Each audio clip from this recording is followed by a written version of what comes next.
Halo anak-anakku sekalian, Om Swastiastu. Bagaimana kabar kalian hari ini? Semoga kalian semua dalam keadaan sehat, sehingga kalian semua bisa mengikuti pembelajaran yang akan kita bahas sebentar lagi. Ya, pada pertemuan kali ini akan sedikit berbeda dengan pertemuan sebelumnya. Kalau pada pertemuan sebelumnya, Bu Guru mengambil bahan atau video pembelajaran dari internet. Namun pada pembelajaran kali ini, Bu Guru akan berusaha mencoba membuat sendiri, menyampaikan materi pembelajaran ini pada anak-anak semua. Oke, setelah kita membahas dua bab yang pertama tentang teks berita, bab yang kedua tentang iklan, slogan, dan poster. Sekarang ini kita akan menuju pada bab 3. Kali ini kita akan membahas mengenai puisi. Salah satu bentuk karya sastra adalah puisi, ya. Puisi tentu sudah tidak asing lagi bagi anak-anak. Yang pertama kita akan membahas mengenai pengertian dari puisi. Puisi adalah karya sastra yang dipadatkan, dipersingkat, dan diberi irama dengan bunyi yang padu dan dengan kata-kata yang kias.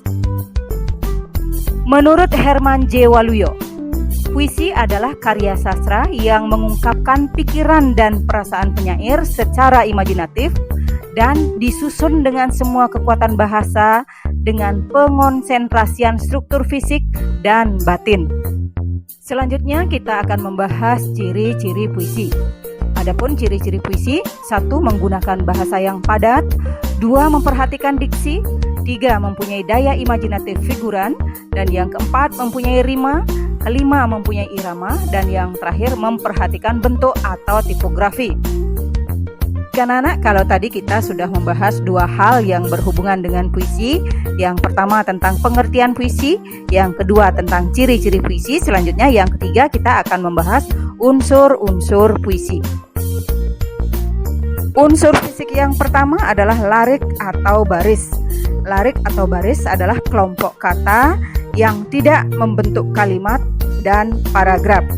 Kelompok kata atau kumpulan kata tersebut membentuk larik atau baris. Oke, unsur fisik yang kedua adalah bait. Bait adalah kumpulan larik atau kumpulan baris. Pada baris inilah biasanya ada kesatuan makna. Unsur fisik yang ketiga adalah pertautan. Pertautan merupakan pertalian antar larik atau antar bait yang membentuk kesatuan sebuah puisi. Pertalian inilah yang membuat puisi terlihat bermakna dan menarik. Unsur fisik yang keempat adalah diksi.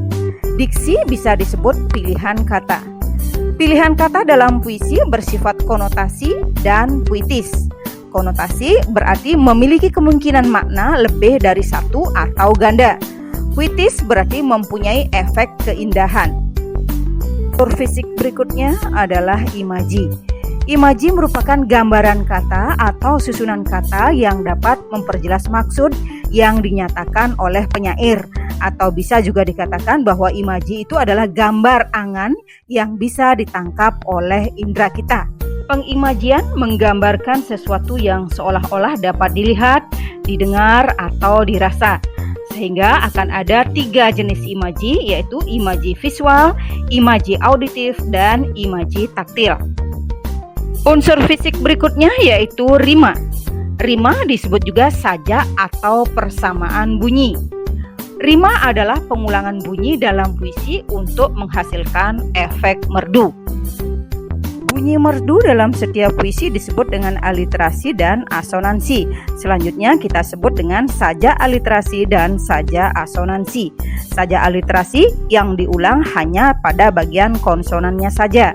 Sedangkan sajak asonansi yang diulang hanya pada bagian vokalnya saja. Unsur fisik yang terakhir adalah irama dan majas. Irama merupakan keras lembut, tinggi rendah atau panjang pendek kata secara berulang-ulang. Sedangkan majas adalah bahasa kias untuk menciptakan kesan perbandingan, pertentangan, dan perulangan.